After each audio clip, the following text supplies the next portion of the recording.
Hai Taurus, selamat datang di Fortune Star 222 sama gue Lucky yang siap bacain energi kalian di bulan November. Seperti biasa, ini general reading, jadi ambil yang sesuai dan tinggalkan yang tidak sesuai. Jangan paksakan untuk sesuai. Untuk cross watcher, siapapun kalian yang berurusan dengan Taurus, kalian welcome untuk join karena energi kita suka ketukar, jadi sangat mungkin pesannya juga buat kalian. Kalau nggak sesuai, gue saranin nggak hanya nonton sun sign atau star sign kalian, bisnis Taurus, tapi nonton juga moon sign dan juga ascendant atau rising sign kalian. Oke? Nah, gue mulai aja langsung dengan Lenormand, 3 kartu aja untuk melihat apa sih yang terjadi pada Taurus di bulan November. Apa yang terjadi pada Taurus di bulan November? 3 kartu aja please.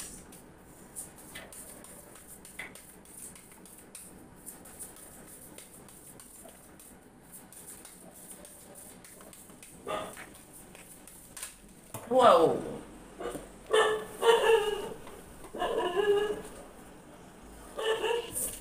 Letter, mountain,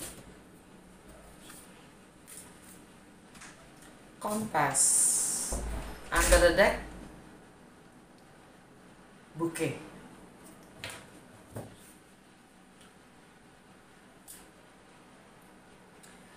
Fokus bacaan kalian, jantung bacaan kalian adalah the mountain.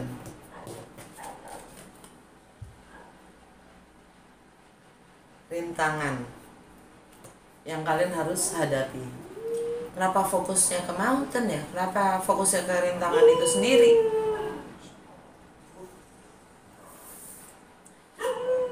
Mungkin rintangannya ini tentang dokumen, ya.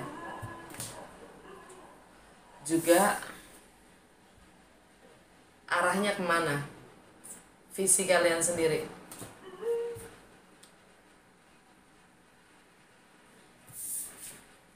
Ini energi Jupiter.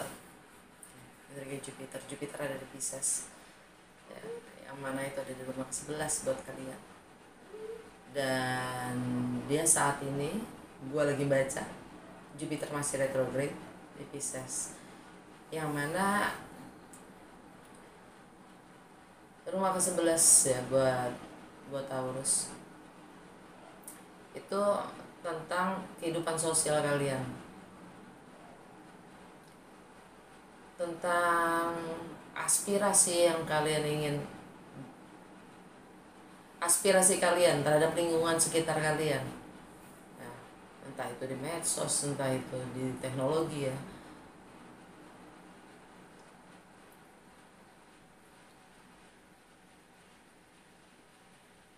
Dan Jupiter retrograde itu fokus internal, jadi kalian diminta untuk melihat ke dalam lagi, tentang harapan-harapan kalian terhadap lingkungan sekitar tuh seperti apa. Fisik untuk bisa melihat arahnya, ya. Karena harus mengenal batasan-batasan dari kalian sendiri. Dan itu pun juga yang mungkin akan membantu kalian untuk menghadapi atau mengatasi atau menghadapi rintangan-rintangan untuk mendapatkan notifikasi, pemberitahuan, kontrak, kerjasama. Dan intinya alam bawah sadar kalian adalah bouquet. Kalian siap menerima. Kalian siap menerima reward, hadiah.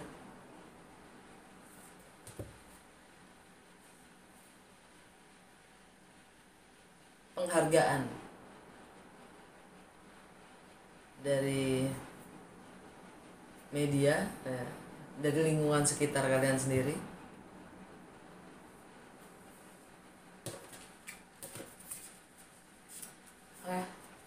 That's it. Fokus kalian di bulan November. Langsung kita ke Lucky Tarot. Seperti biasa dengan kartu ini gue akan buka 12 kartu ya, tapi gue gak akan jelaskan ke 12 kartu itu. Hanya kartu-kartu yang bersinggungan dengan energi planet bulan ini. Oke. Let's go. Nah, apa yang Taurus perlu ketahui di bulan November ini dengan segala pergeseran planet yang ada? Dampaknya apa dalam segala aspek kehidupan Taurus? Karena bulan di Taurus, hello. Uranus di Taurus dan North Nodes di Taurus. Kalian lagi tralala banget ya mungkin bulan November ini. Secara emosional akan ya tralala, entah itu baik entah itu buruk. It all can be.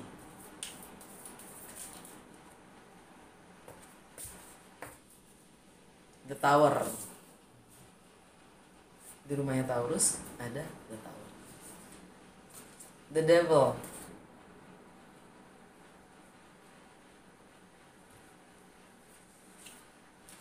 The Emperor. The Star. High Priestess. The World. The Wheel of Fortune.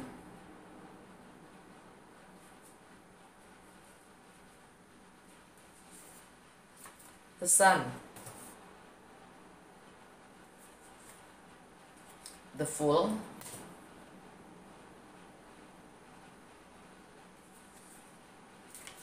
Judgment. The Hermit.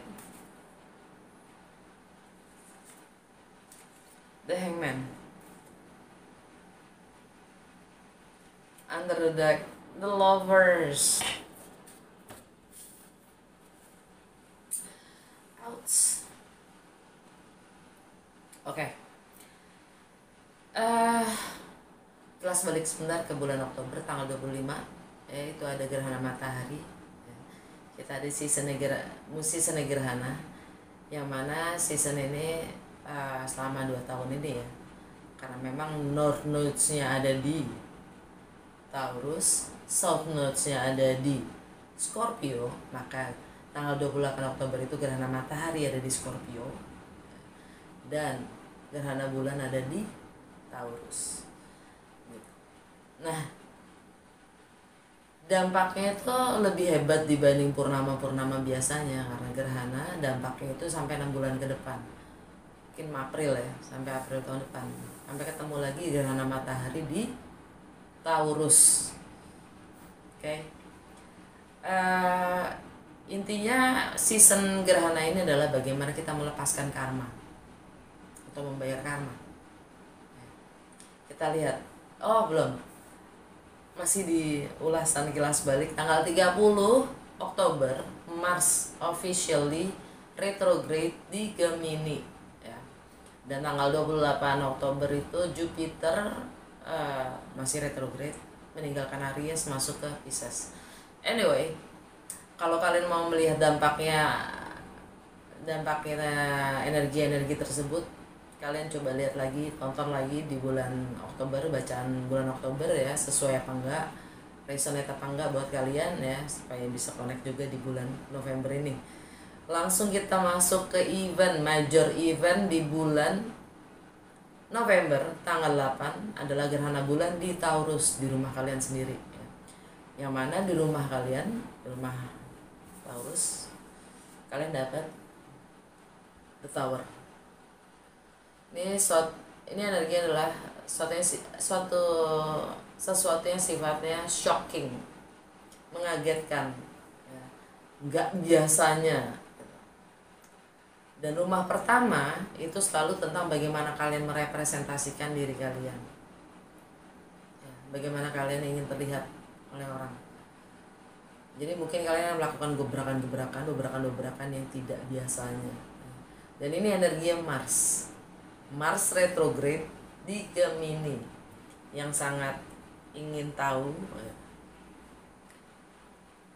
karena mungkin kalian masih mencari arah ya, ini kemana gimana ya kan, jadi kalian mencoba-coba.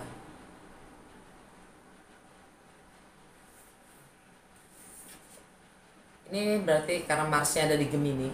Nah, retrograde di Gemini itu di rumahnya Gemini buat Taurus itu di rumah kedua. Rumah kedua itu rumah originalnya Taurus. Rumah kedua itu tentang materi, tentang value, tentang nilai, bagaimana kalian menilai, ya, tentang apa yang paling berharga buat kalian, entah itu rumah, entah itu anak, entah itu keluarga, entah itu pekerjaan, penghasilan, materi, whatever, ya, atau bahkan diri kalian sendiri. Dan Mars retrograde di Gemini ya, dan kalian dapat the devil. Ini zona nyaman, atau the devil itu bisa dibilang istilahnya nakut-nakutin ya. Kenapa gue ngomong zona nyaman? Karena the devil itu tuh tugasnya emang nakut-nakutin. Setan itu emang tugasnya nakut-nakutin kita, bikin kita khawatir, bikin kita cemas tentang mungkin materi yang kita miliki, tentang pekerjaan yang kita miliki, tentang keluarga kita, tentang properti kita, rumah kita, whatever, apapun itu yang paling berharga buat kalian. Dan kalian nyaman. Setan itu nakut-nakutin supaya kalian tidak berubah, untuk stay dimanapun kalian berada, kan gitu ya. Tugas dari devil.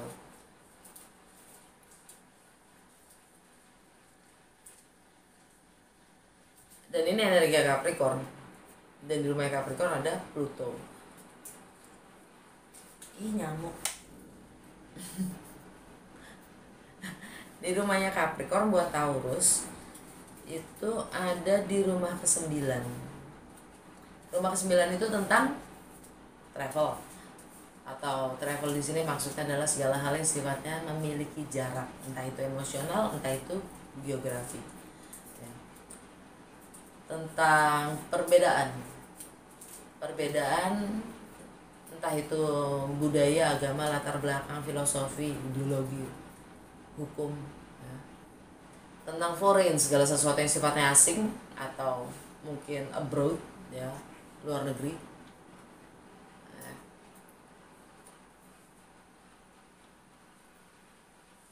Tentang bagaimana kalian melampaui batas-batas kalian sendiri. Dan itu tentang higher learning. Dan di rumah 9, di rumahnya Capricorn yang mana ada Pluto di situ, kalian dapat the Fool.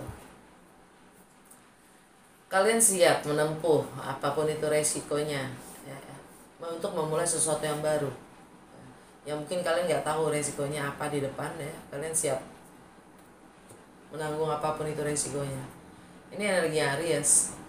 Mungkin ada beberapa dari kalian yang ingin keluar negeri, travel, mulai hidup baru, ya. Ini energi Aries, yang mana Aries itu buat Taurus di rumah ke-12. Rumah ke-12 itu tentang segala hal yang sifatnya di luar kuasa kita, di luar pengetahuan kita, di luar kemampuan kita, di luar yang sifatnya nyata, di luar yang sifatnya materi. Bisa spiritual, bisa karma, bisa alam bawah sadar, bisa kegelapan. Kegelapan itu maksudnya adalah segala hal yang tidak kita ketahui, unknown. Dan di rumah ke-12 kalian dapat Hangman. Hangman ada di sini, ada hal yang sudah saatnya. Ini energi Pisces. Dan original rumahnya Pisces itu ya di rumah ke-12 itu sendiri. Anyway, Hangman itu adalah ketergantungan, kebergantungan, ya. Akhirnya ada pengorbanan karena kita tergantung, karena kita bergantung gitu.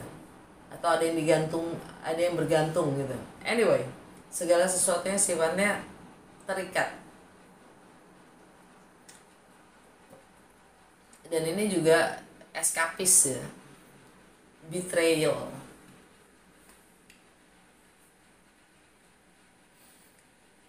Ada hal yang sifatnya udah harusnya kalian akhiri tapi kalian belum akhiri. Kalian coba untuk membeli waktu, menunda-nunda waktu ya, untuk mengakhirinya. Mungkin kalian berusaha dengan Pisces. Yang jelas ada pengorbanan yang mana itu adalah pengkhianatan pada diri kalian sendiri. Di rumahnya Pisces, tadi udah gue jelasin ya waktu membaca ini Kompas. Di rumahnya Pisces ada Neptune retrograde dan Jupiter retrograde saat ini. Saat gue baca ini, Jupiter dan Neptune dua-duanya retrograde dan itu ada di Pisces. Di rumah ke-11 buat Taurus, ini tentang kehidupan sosial kalian, tentang society. Bisa juga teknologi, medsos, bagaimana kalian berkomunikasi, tentang aspirasi kalian, tentang harapan-harapan kalian, tentang rasa kemanusiaan itu sendiri, keadilan sosial. Kalian dapat The Hermit.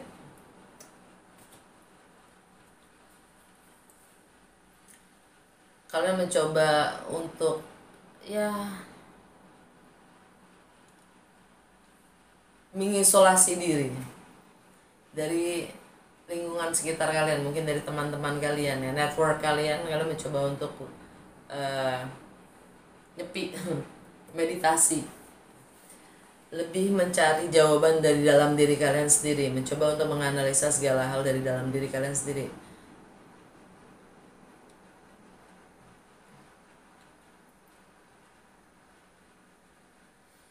Karena disitulah batasan-batasan kalian yang kalian harus concern ya. Karena Jupiter di situ dan Neptune di situ. Neptune itu sampai Desember dia retrograde, dan Neptune retrograde itu energinya adalah menyingkap semua ilusi-ilusi ya, karena Neptune itu adalah imajinasi, tentang imajinasi kita, mimpi kita, idealisme, ideologi kita, apa idealisme. Anyway, visi kita ya, yang mana nggak grounded ya, nggak cukup membumi, nggak real, itu akan tersingkap ya.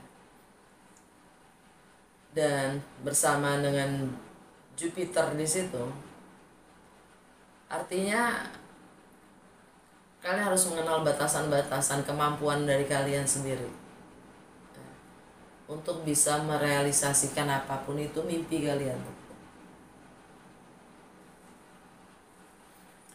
untuk bisa lebih mengarahkan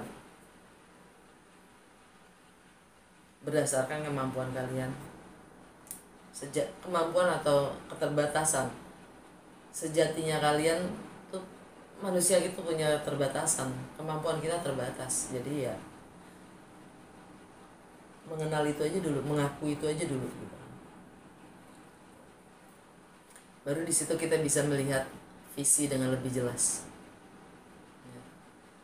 Dan energi The Hermit itu energi Virgo. Buat Taurus,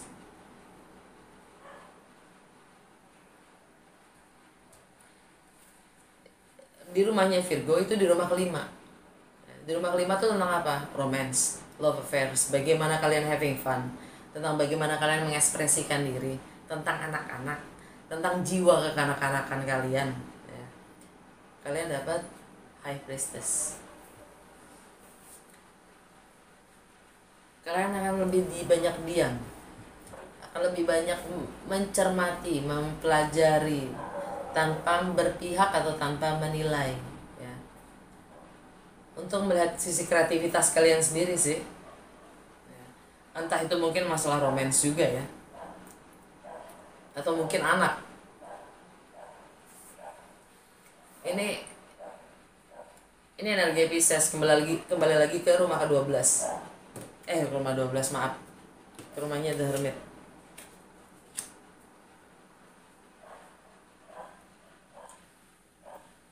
Mungkin beberapa dari kalian, batasan-batasan kalian adalah anak itu sendiri, atau jiwa kekanak-kanakan kalian.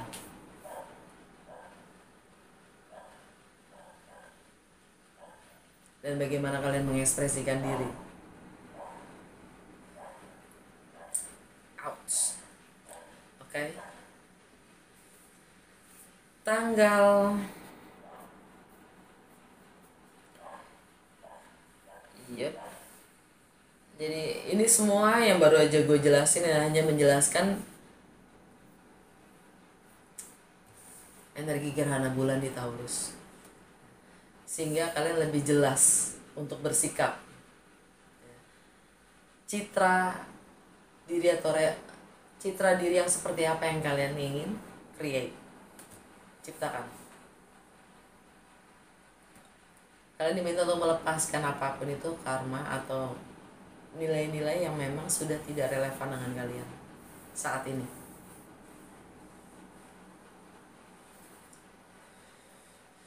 Oke, untuk tanggal 16 Venus, si planet money, value, relationship, dan harmoni itu meninggalkan Scorpio masuk ke Sagittarius.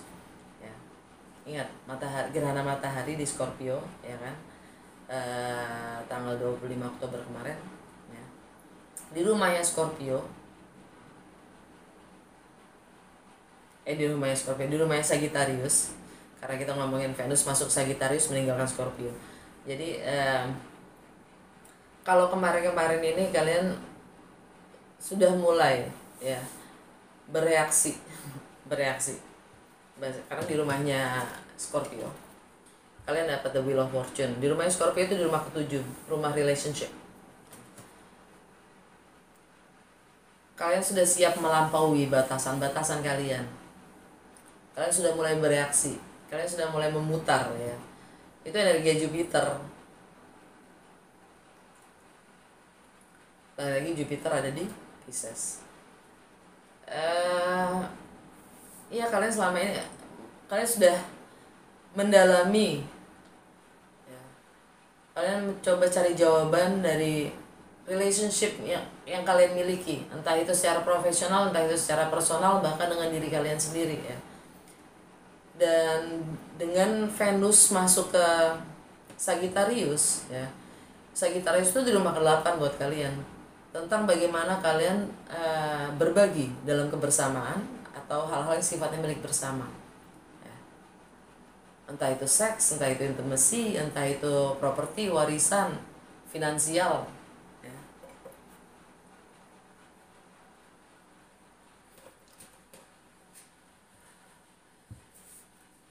Tentang hal-hal yang sifatnya mistis, tabu, joint venture, anyway, kalian dapat the sun. Akan ada kebenaran atau pencerahan. Kalian akan dapatkan kebenaran. Dan di situ ada batas-batas yang tidak tertulis. Karena dalam kebersamaan itu ada batasan-batasan yang perlu kita jaga. Ada control and power juga di rumah 8. Anyway, kamu dapat matahari. Kalian dapat matahari di sini. Ya. Artinya kalian dapat terang.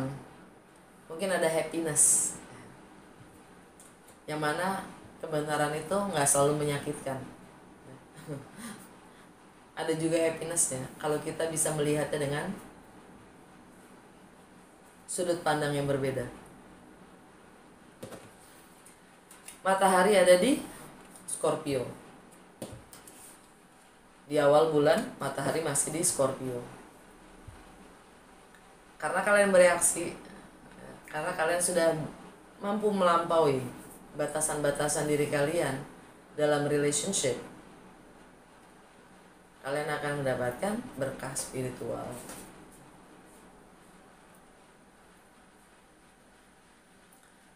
Nggak hanya itu, karena Venus juga tentang money ya. Kalian akan dapat money.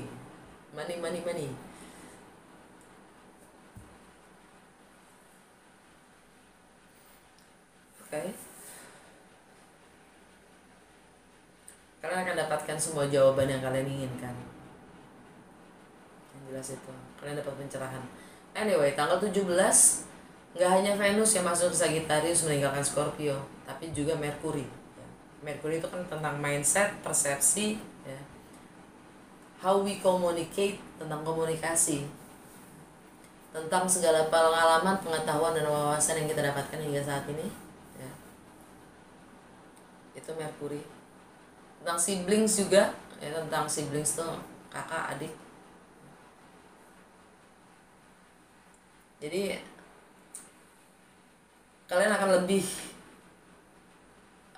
dengan Merkuri masuk ke sana, masuk ke rumah 8, rumah Sagittarius. Kalian menjadi the truth seeker, pencari kebenaran itu sendiri. Meriset, menganalisa sampai sedalam-dalamnya. Ya, karena memang Scorpio itu analisisnya tinggi. Scorpio, Sagittarius itu truth seeker. Tapi rumah ke-8 itu originalnya rumahnya Scorpio gitu. Jadi jatuh-jatuhnya ya kalian akan sangat meriset sampai dalam-dalamnya gitu lah.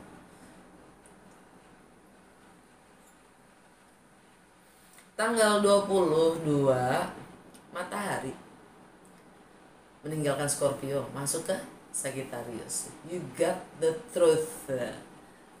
Kalian akan dapatkan pencerahan itu. Kebenaran itu akan terungkap. Oke. Dan tanggal 23 New Moon di Sagittarius. Kalian akan dapat pencerahan sehingga kalian akan memulai sesuatu yang baru, entah itu dengan deal istilahnya secara profesional atau personal, bahkan ya berkolaborasi dengan ya orang lain lah, dengan partner untuk memulai sesuatu yang baru. Dan tanggal 23 itu juga Jupiter direct di Pisces. Jadi dia akan melepaskan diam ya, mulai bergerak.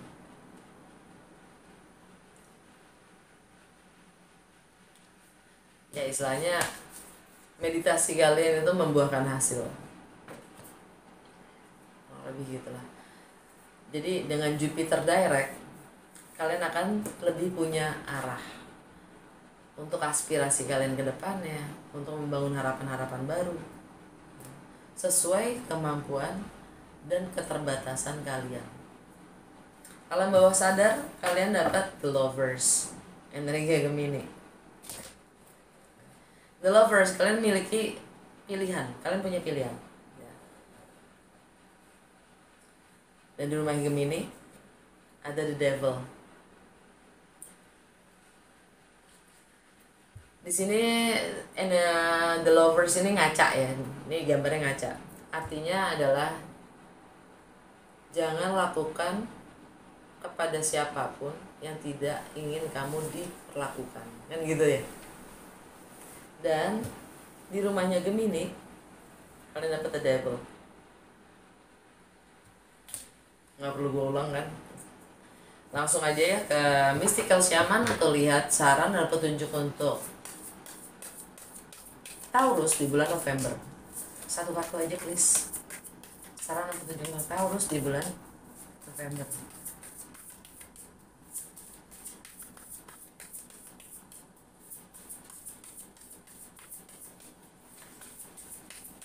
Satu kartu aja please. Saran dan petunjuk untuk Taurus di bulan November. Di all sama kayak Pisces, tapi kalian dapat yang kebalik.